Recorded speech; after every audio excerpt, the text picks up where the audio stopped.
everyone. We're going to get started. Thank you so much for coming out tonight. We appreciate it. So excited to have another year. Get going with our Wildcats. Welcome to any new families, and welcome back to families who have already been here. So I am just going to go right into it. Like I said, I appreciate your time tonight, and let's get it started. And we wish all of our Wildcats good luck this year. So a little bit about me. Maybe some may know or some may not. I played field hockey at the University of Connecticut. Played high school sports, college sports. I've coached, I've officiated, and here I am. I'm fortunate enough to be your athletic director. I do have 3 kids that play sports or did play sports. I have 2 that still do. My daughter Allie plays for the U.S. Women's Field Hockey National Team, and my son Johnny plays at Salve Regina ice hockey. So he's going into his sophomore year, and then I have my son Matt, who graduated from Salem State. He played hockey there as well. So certainly love sports and happy to be here. I just wanted to, a couple of little blurbs I wanted to just mention to you.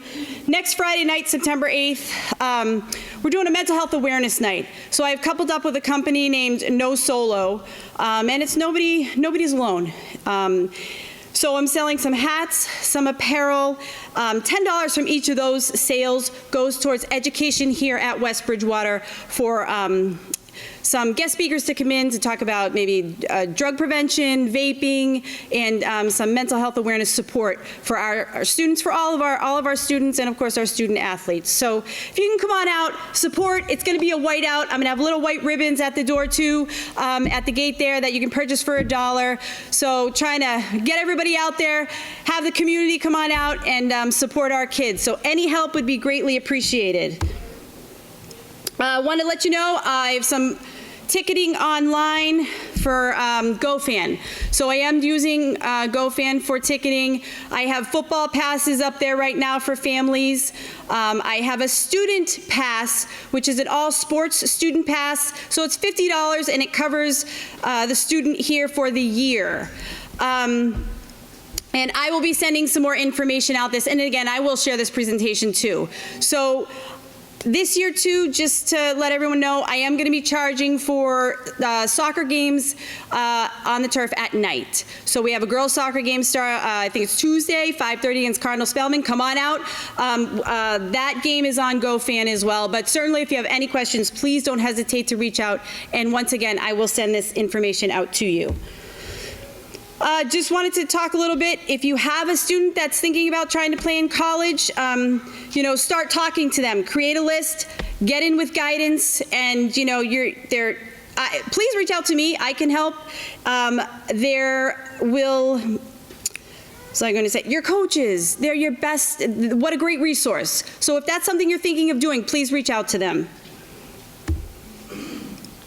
So as we get into it, some may or may not know, we are now in a new league, so the South Coast Conference. So the South Coast Conference is 2 divisions, the Gold Division and the Blue Division, and as you can see, we are with Bourne, Fairhaven, Case, and Seekonk, and we are super excited. I've attended some of those meetings with some of those ADs, and they are superb. So I look forward to a really, really great, fun year for the kids.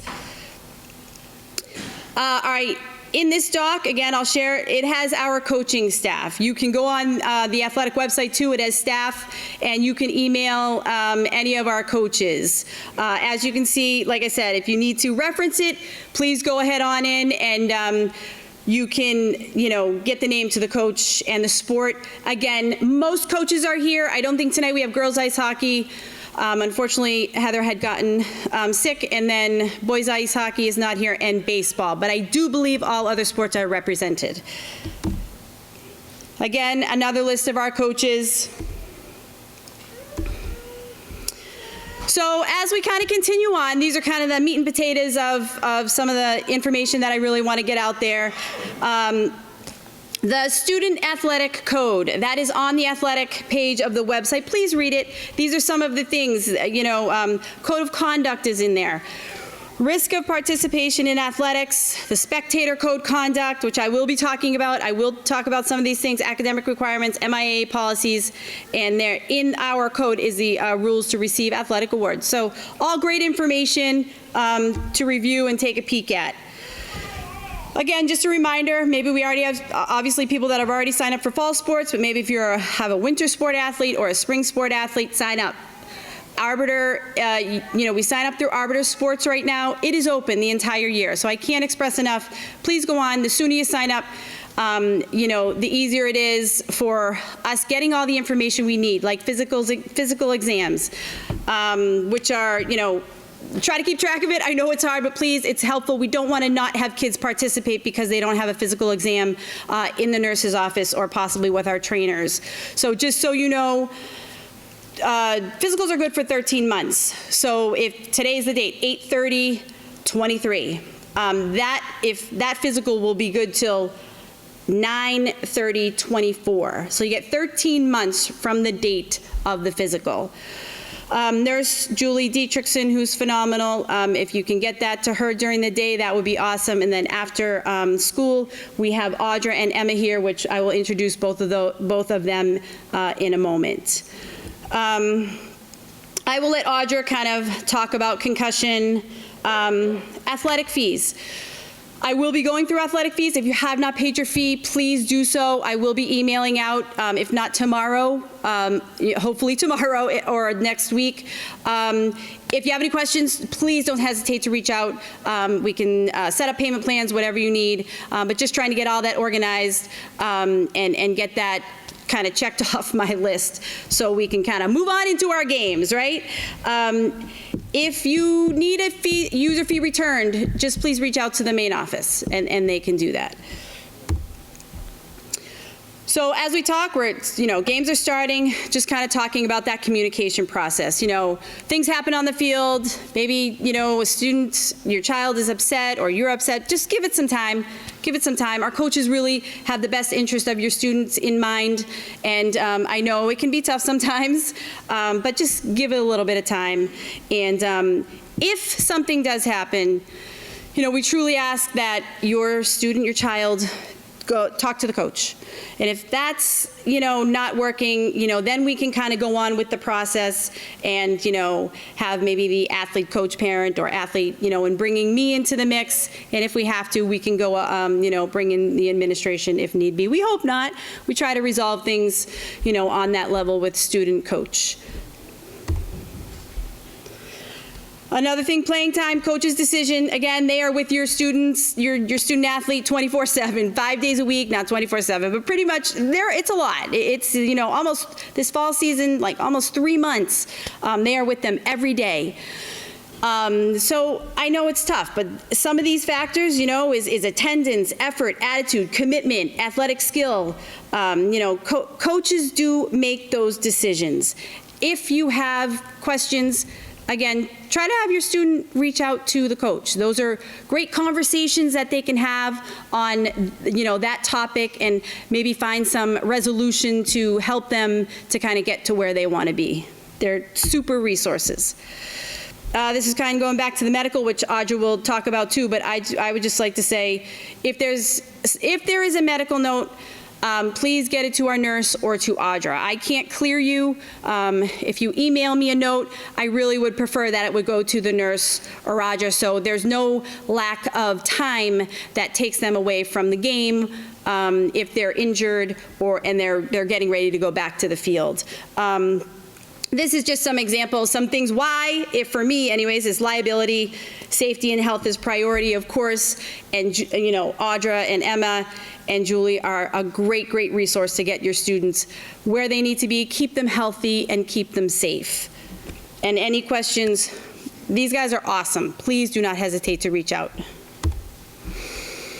This is just repetitive, during the day, if you can get that physical to Ms. Dietrichson, and then afterwards it would be Audra or Emma. And again, I'm trying to get away from having you email it to me because I'm finding it gets lost in my email or it just gets down. And I don't. I want that physical to get to where it needs to be. So please get it to Mrs. Dietrichson or to Emma and Audra. It will save a lot of time. These are just some information. Our athletic website. You can go to it. This kind of gives you the just a little way how to get there, where to go. You go on to, if you go to our West Bridgewater Public Schools, you hit sites, athletics is right down on the bottom, and there's, a wealth of information there. It's a good resource to go to if maybe you have some questions, and then if you can't find that information that you're looking for, then you can email me. These are links. Our school website, a link for the MIAA if you want to find it quickly. Arbiter Live, schedules are pretty much up on Arbiter Live. They all need to be committed by this Friday, so we should be pretty good. We should be good to go with that. And then this is just a reminder that the Arbiter Sports link right here, which is formerly Family ID, that's our registration portal. But a reminder that registration is open all year. So if you're thinking about a winter sport, you're thinking about a spring sport, do it now, sign them up, or sign, and if possible, you need to sign one sport at a time. That's just helpful for me because at times I need the data to see what numbers we have for each sport or each season. I will do my very best. I'm at most games, and I will try to tweet that information out, and always something we're working on. We have our morning announcements where we celebrate our athletes. Coaches have Twitters, so please reach out to them as well. And we always love to celebrate our athletes because they do such a wonderful job, and we will continue to do that. My Twitter is on there too. If you don't follow it, I will tweet out the game schedule every day. So it's a good place to go. Or updates if there's cancellations or things like that. So just another repeating, it's, as you can tell, registration, it's really important and helpful for us if we can get you signed up on time. New to the athletic code this year, the WB Sports registration will close on the Wednesday before each season begins. It will reopen after the first day of tryouts and will close at the completion of the second day of tryouts. So for winter sports, that Wednesday, 11/22, registration will close.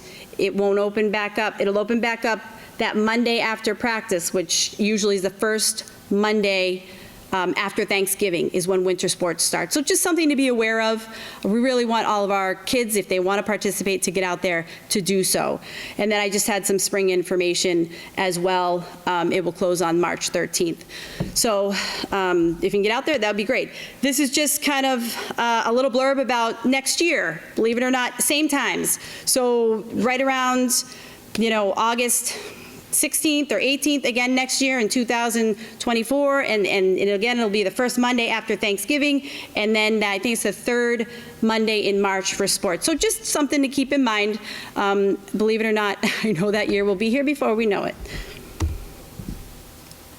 So just working on student athlete behavior, really trying to help our student athletes be respectful to whomever it is. So coaches, officials, teammates, the game, the venue, home or away, respecting our school staff, respecting our property. So we really are working on this, and if there is a behavior that Mrs. Page, myself, Mr. Hanna, feel that is not acceptable, we will be addressing it, and it may affect your child's athletic participation. The kids do a super job. It's reminders, and we all spoke to the students this week as well, and they were phenomenal, and I know they will do a fabulous job, but they're just reminders that we're Wildcats. We represent ourselves, our community, our families, so we are looking forward to a great season and year. Just another reminder, and we have this in our athletic code, which you will see. When you're a spectator, again, same thing. We expect respect for our coaches, our officials, the game, anything that is going on. So cheer your kids on. That is awesome. We love it. I will cheer them on. But we really want to, respect our coaches, respect our officials. I work really hard when officials come here to, get them whatever they need. As we all know, officials, it's struggling right now. And as you know, games, it's tough to get officials, and we don't want that. We want to try to encourage, officials. And if you want to be an official, let me know. I'll find you, if there's a sport you're good at, let me know, and I'll find you the right assigner and get the education to get you out there. We will, again, spectator rules of conduct, no insults, no inappropriate language, taunting, not enter the court field of play during the game. We are holding accountable. So if we have to speak to you once, you get a warning, and then if we have to speak to you again, we're going to ask you to leave. And it's just, we want this to be a great place to come for opponents, students, families, and I know everyone does a great job anyways, but it's just some reminders of things that we are working on here. So as we head through, just some important WB policies, athletic policies that we find that come up kind of often, which is athletes' attendance, academic eligibility, and our transportation policy. So we'll start with our athletes' attendance. They need to be in school at 7:45. So if you can help us do that and get them here, that will be phenomenal. No, we do not like to have to hold a student athlete back from not participating in a practice or a game or being present at a practice or a game because they didn't get to school by that time. So if you can help us, that would be great. Any help is appreciated, so we don't have to, give that sad news. We don't want to do that. And if something is going on, let the coach know. As soon as you can, let them know what's going on and see what we can do. If there's something that comes up, we certainly do understand there's extenuating circumstances. We do understand that, and let's have a conversation so we can hopefully figure it out. Athletes are required to be at every practice, every game on time unless injured or ill. If you're injured or ill, please get the doctor's note to Ms. Dietrichson or our trainers. Just a reminder, practices are Monday through Friday, possibly on the weekend, 2 to 3 games a week. It's super busy, so we just ask for all your help in that and making that commitment to the team. Again, academic eligibility, just a reminder, so term 1, as term 1 comes, starts to come to an end, those grades will determine whether, a student athlete continues to participate on a fall sport team or even in a winter sport. So again, all your help there is greatly appreciated. Keeping on top of your students and, helping them know what their grades are. So if something, is coming down, get them help. Like, you will never be, held back from playing or participating in athletics because a student is going to get help from a teacher. We encourage that. They are students first, absolutely students first. And it follows the kind of the same process with term 2, term 3. As we hit term 4, I just want to say that if it's for term 2, if you're failing 2 courses, term 2 and the final grades. So if a student fails 2 courses for the 4th quarter and or final average, he or she is also considered ineligibility for the next quarter, which begins the following year. So that would be fall sports. So just being, knowledgeable of that as time comes. Transportation. We expect all team members are expected to travel to and from the athletic contests with their team on school transportation. Only in extenuating circumstances that will allow it.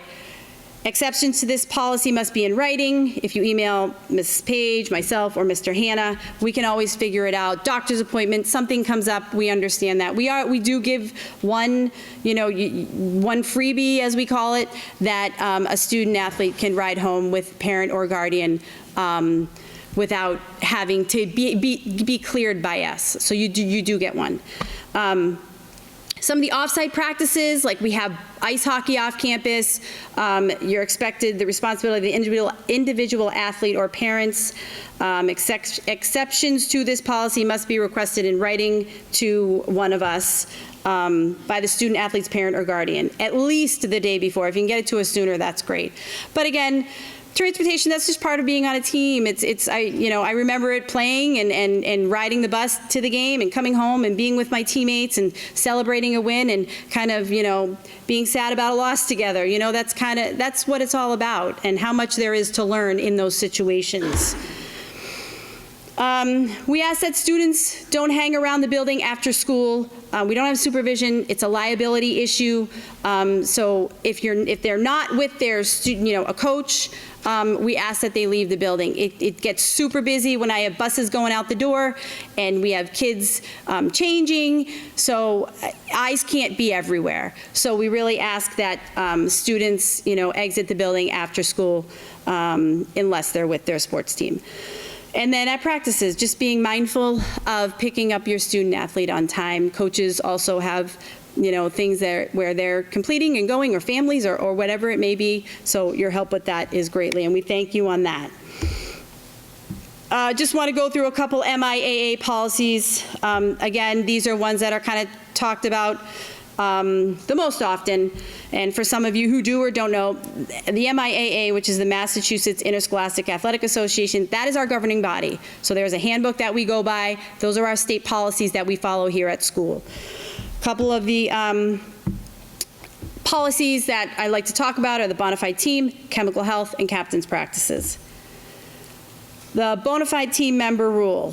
So the bona fide team member of the school team is a student who regularly is present for and actively participates in all teams, practices, tryouts, and competitions. Bona fide team members are precluded from missing a high school practice or competition in order to practice or compete with an out-of-school team, such as a club sports team, youth sports, dance practices, and competitions. Again, we really feel being a West Bridgewater athlete's awesome, and that needs to be the priority on those high school teams. And again, if you can, if there's something coming up and your student athlete has this awesome thing, there are waivers that I can do, but it's something that we all discuss as an administration to kind of move forward, and with coaches with that waiver.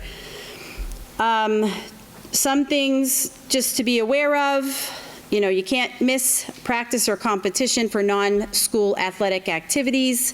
Students can't be given special treatment, late arrival, early dismissal for non-school athletic programs.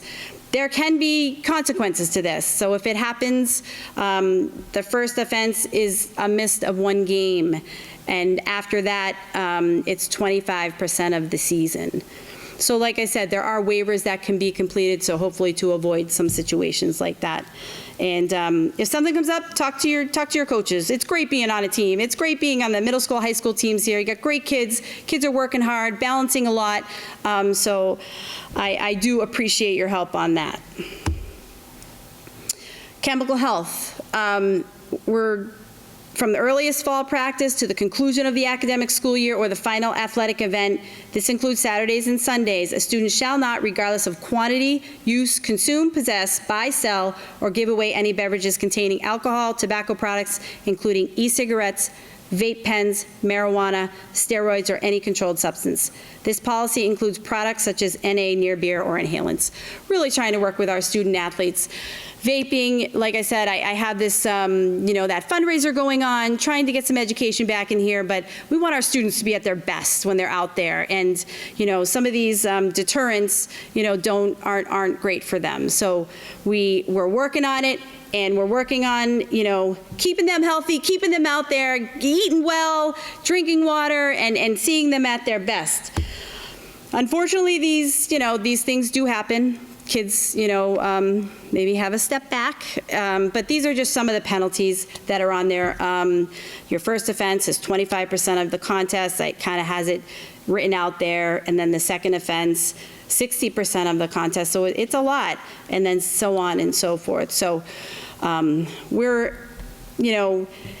we're keeping them. We're gonna keep them on that field, and we want to keep them on that field. So these, just to be knowledgeable of, these are some of the consequences of a chemical health violation.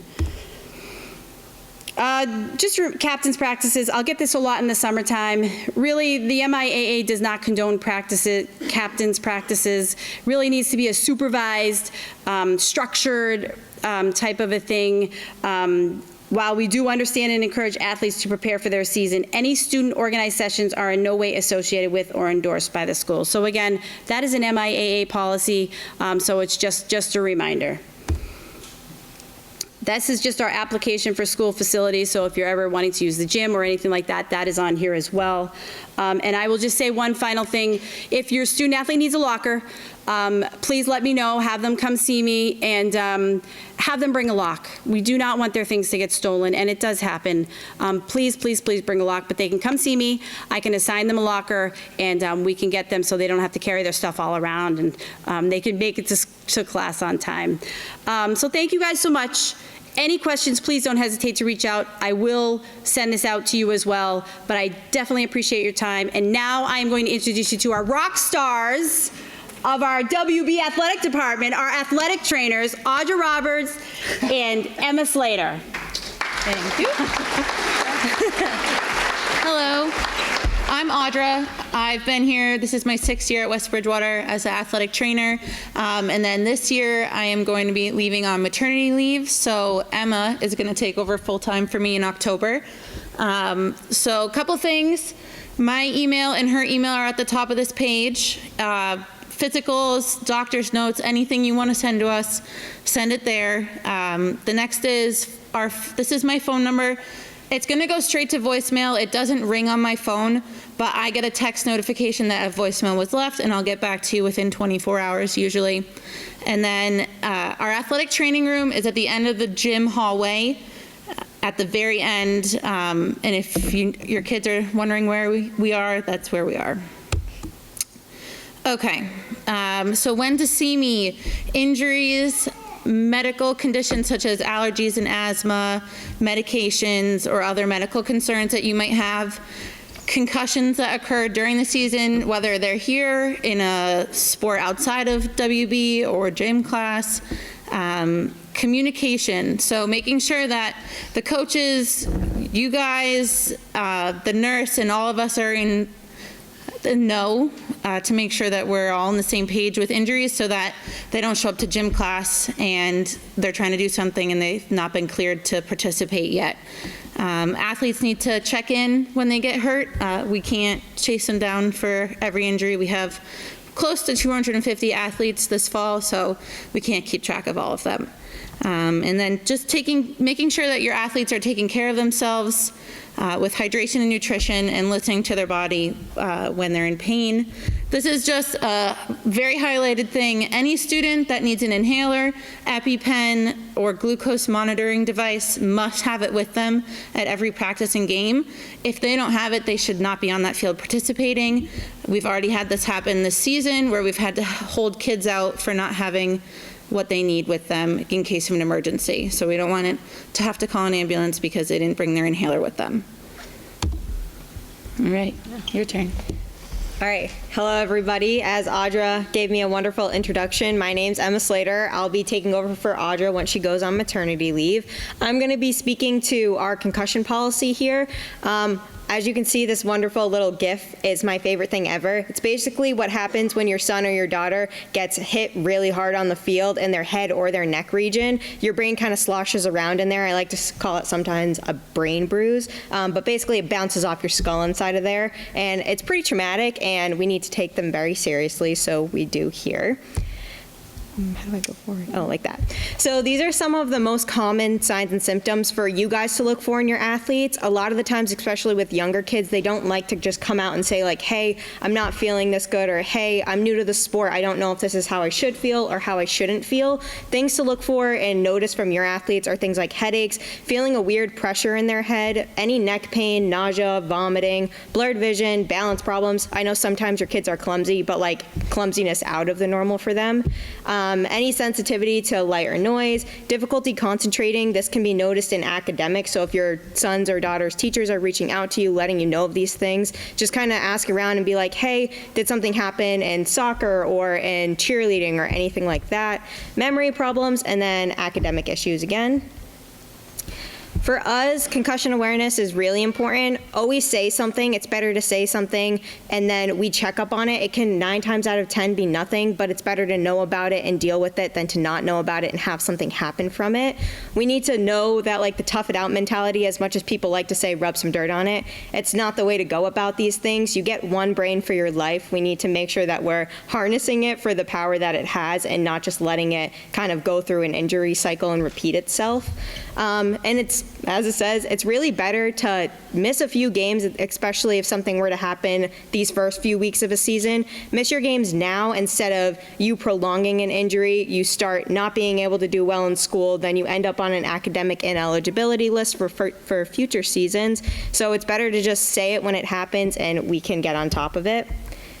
And we don't make all of these rules. The MIAA has taken great steps to protect your kids from playing sports. This basically means if something happens at practice, they get hit in the head, and we feel like if we see it, even if a lot of our coaches see it, they take the time to pull them off of the field and then tell one of us, which is really great. Our coaches here are always in full support of the decisions that we make, which is just another step in making our healthcare even that much better here. We need not only medical clearance from your doctor when you first sustain the concussion, but we also need when you're cleared to return to play from the concussion. So this goes back to when Jen was speaking on making sure that we have that communication. It's really easy to just snap a picture and send the email to us. Then we have that paper. That's one less step that you have to worry about your son or your daughter bringing it into school, possibly losing the paper, spilling chocolate milk on it at lunch. There's just a whole entire list of things that could happen with sheets of paper when you bring them in physically instead of just sending us them electronically. And then lastly, this little blurb at the bottom, the 5-day return to play protocol. That's not just like 5 days of your son or daughter being out. It's a sequential sequence that we follow. So we start with light aerobics, we move into sport-specific activities, returning them to practices, then moving towards a full gameplay, making sure that they're fully ready before they step back out on the field. That's all we have.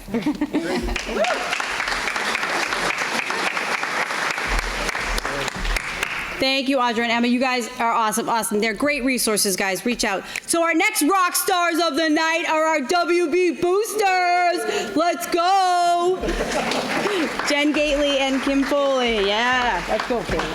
You got it. It's right here, page down. Okay. All right, so which microphone am I on? This one? This one? Okay. I know we're last, and it's a long presentation, so I'll try to make this quick. I'm Jen Gately. This is Kim Foley. She's our newly appointed vice president for this year's Boosters. And our treasurer is Linda Hume, and our secretary is Terry O'Neill Carton. And if you're a Boosters member and you're here, can you please stand up? Go ahead, stand up. Yeah. Okay. Thank you. And if you are a bingo volunteer and you're here tonight, can you stand up? Bingo. Okay. All right, I'll get to that. So the Athletic Boosters is a parent-run volunteer organization whose objective is to support our athletes by supplying funds to the school's athletic program that the town budget cannot support.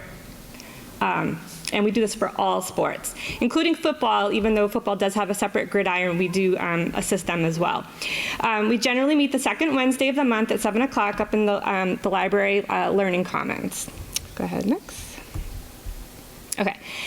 This is just a quick list of some things that we have used our funds for in the past. I'm not going to read through all of them, but the big thing that we do fund every year is the annual awards night in the spring. And it's a very expensive event.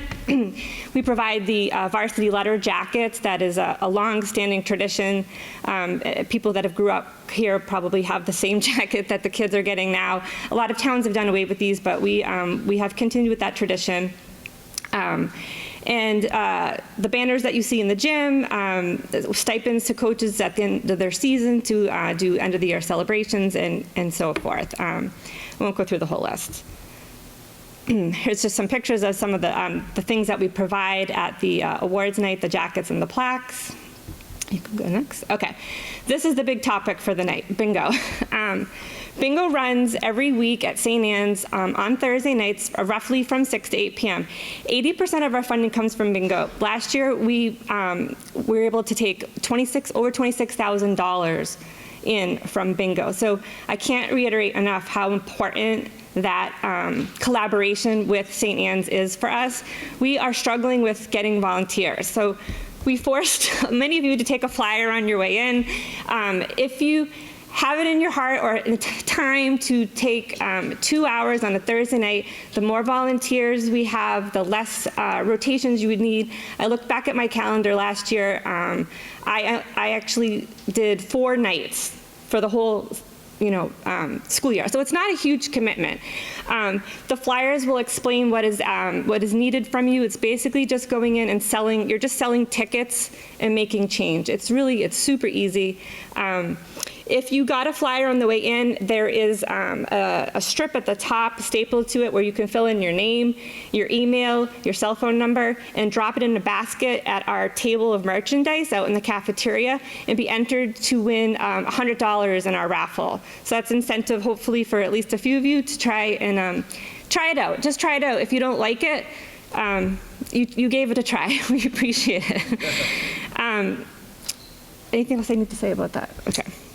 More the merrier. Yeah, the more the merrier. We really need help. If we lose that program, we're in trouble. Okay, other fundraising. We are the ones that you'll see at the concession stand, at the turf. We do an annual car wash. Sometimes it's in the fall, sometimes it's in the spring. This year we have one coming up on September 23rd. It's a fun event that the students actually get to help out with, and they can get volunteer hours for that. We have a comedy night that we have done several years in a row now, that typically in November. This year will be tentatively November 4th, super fun night. Our annual golf classic, which is typically in June. I will get the date, but it's usually around the June 19th timeframe on a Monday. That's been a lot of fun over the years. And then we do sell merchandise. You saw some of that outside on the table. That's it. I tried to make it quick. Sign up for bingo. You guys, thank you so much. Appreciate everything you guys do. So thank you, everyone, and thank you for the volunteers. We couldn't do what our athletic department does without you two. So I'm so greatly appreciated. So thank you guys so much. You guys, that winds it up. You now have an opportunity. Like I said, our coaches are going to be throughout the school here in the cafeteria. There's signs out there. There's some up in the Learning Commons. And here are the spaces where they are at. And if you have questions, please don't hesitate to reach out. And once again, I will send this out to you.